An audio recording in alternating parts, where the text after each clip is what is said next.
Hello and welcome back to People Skills Pro.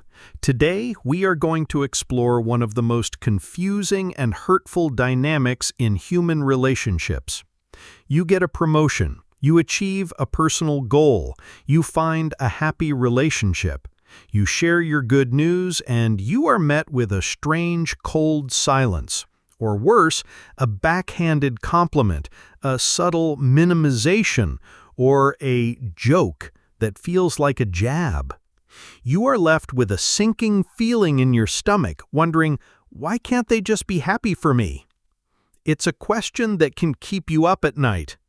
The painful truth is that some people in your life, co-workers, acquaintances, and sometimes even people you consider friends or family, are not on your team. They are not rooting for your success. In fact, on a deep subconscious level, they need to see you fail. This is not a simple case of jealousy. It is a profound psychological dysfunction within them that has nothing to do with you. But their dysfunction can have a very real, very damaging impact on your life if you don't understand it. Today, we are going to do a deep dive into the psychological reasons why some people need to see you fail. We will not just scratch the surface, we will explore the core wounds and cognitive distortions that create this toxic mindset. And most importantly, we will give you a clear framework for how to identify these individuals and protect your energy from their corrosive influence. This is how you learn to stop being confused by their behavior and start seeing it for what it truly is, a confession of their own inner turmoil.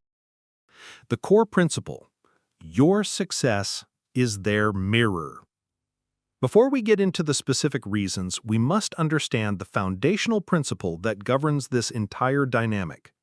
For a deeply insecure person, your success is not an inspiration, it is a mirror. A healthy, secure person sees your success and thinks, "That's amazing. That inspires me to work harder." They operate from an abundance mindset, believing that there is enough success and happiness to go around. Your light does not dim theirs. A deeply insecure person sees your success and it reflects back to them all of their own perceived inadequacies, their own fears, and their own failures. Your light doesn't just fail to dim theirs, it illuminates their own darkness, and that is an incredibly painful experience for them. They cannot handle this painful reflection, so instead of doing the hard work of fixing their own life, they resort to a much easier, darker strategy. They try to break the mirror. They need to see you fail to prove to themselves that your success was a fluke, that you're not actually better than them, and to soothe the painful sting of their own inadequacy. Your failure is their comfort. The 4 psychological drivers of a hater. Let's break down the specific psychological mechanisms that create this need to see you fail. Number 1, the pain of social comparison. This is the most fundamental driver. Social comparison theory, proposed by psychologist Leon Festinger, states that we have an innate drive to evaluate ourselves, often in comparison to others. This can be healthy, but for an insecure person, it's a constant source of pain. The psychology. They are constantly measuring their life against yours, every aspect. Your career, your relationship, your fitness, your social life is a data point in their internal spreadsheet of self-worth. When you achieve something, it creates a painful comparison gap. You have moved up, which makes them feel like they have moved down in relative terms. This triggers intense feelings of inadequacy and low self-esteem. What it looks like. This is the person who, when you announce your promotion, immediately starts talking about how stressful management jobs are, or how they would never want that kind of responsibility. They are trying to devalue your achievement to close the painful comparison gap. Your failure, on the other hand, is a relief. If you get laid off, the comparison gap closes, and they feel a secret sense of equality and comfort. Number 2, Malignant Envy, the desire to destroy. This goes a step beyond simple jealousy. Psychologist Richard H. Smith makes a crucial distinction between two types of envy. Benign envy. This is when you see someone's success and think, I want that too. I'm going to work harder to achieve it. This can be a powerful motivator. Malignant envy. This is when you see someone's success and think, I want them to not have that. This is not about motivation, it is about destruction. The focus is not on elevating yourself, but on tearing the other person down. The psychology. Malignant envy is born from a sense of powerlessness. The person does not believe they are capable of achieving what you have. Since they cannot build themselves up to your level, they believe the only way to restore balance is to tear you down to theirs. They don't just want you to lose your success, they need you to lose it to alleviate the pain of their own perceived inferiority. Your failure is their comfort. What it looks like. This is the person who engages in active sabotage. They are the ones who forget to pass on crucial information at work. They are the ones who spread negative rumors about your new relationship. They are not just passive observers. They are active agents working to bring about your failure because it is the only way their envy can be soothed. 3. Narcissistic injury. For a person with strong narcissistic traits, your success is not just a painful comparison, it is a direct, personal attack on their fragile sense of superiority. The psychology. The narcissist has a grandiose but incredibly brittle ego. They need to believe they are the smartest, most successful, most special person in the room. Your independent success, achieved without their help or input, challenges this narrative. It proves that the world does not in fact revolve around them. This creates what is known as a narcissistic injury. To heal this injury, they must devalue the source of it, you. They need to see you fail to restore their own sense of dominance and superiority.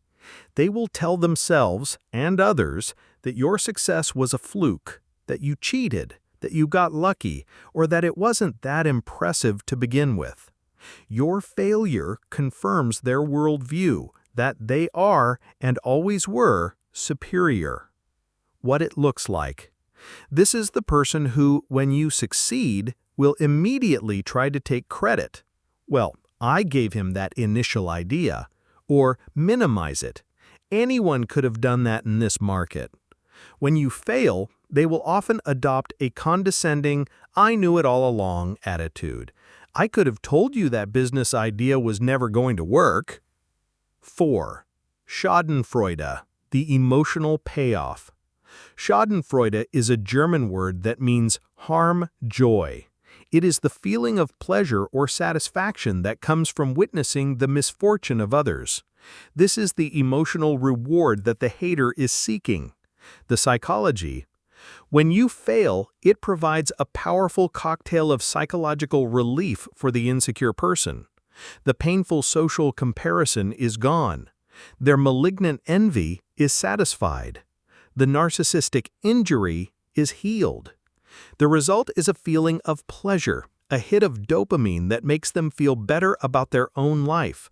Your failure is their emotional medicine. This is why they are so invested in it.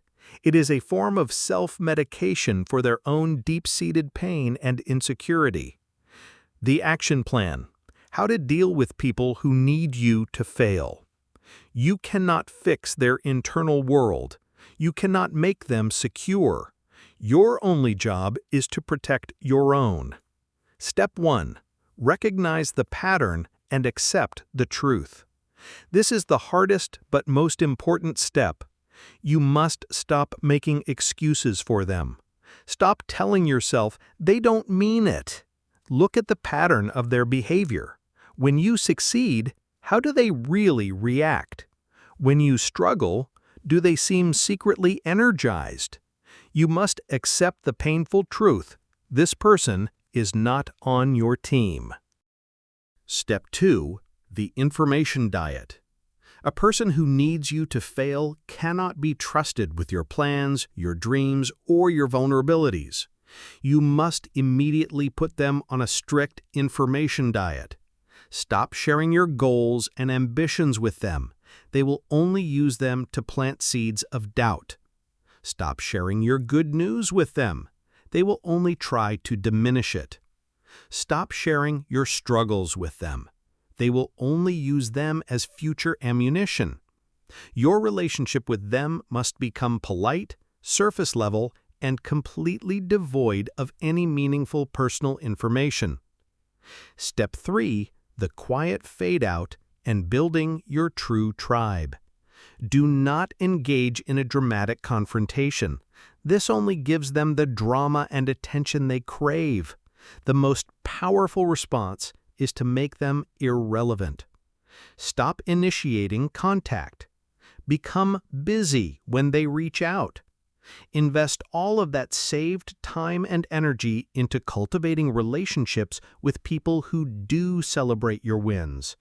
Find your true tribe, the secure, confident people who operate from an abundance mindset. Your success is the ultimate refutation of their worldview. The greatest thing you can do is to quietly remove them from your life and then go on to achieve everything you set out to do. So let's bring this all together. The person who needs to see you fail is not a monster. They are a prisoner of their own insecurity. Your success is a painful mirror, and your failure is their only comfort. They are trapped in a miserable psychological game of social comparison, malignant envy, and narcissistic injury, constantly seeking the fleeting pleasure of Schadenfreude. But their prison does not have to be yours. Your power lies in your perception. It lies in your ability to see their behavior not as a reflection of your worth, but as a confession of their own pain. Recognize the pattern. Put them on an information diet, and focus your energy on your own mission and on the people who genuinely want to see you soar. Because a life well lived is the one thing they can never take away from you. If you found this guide helpful, please click the like button and subscribe to People Skills Pro for more practical advice on navigating the complexities of human relationships. Thank you for listening.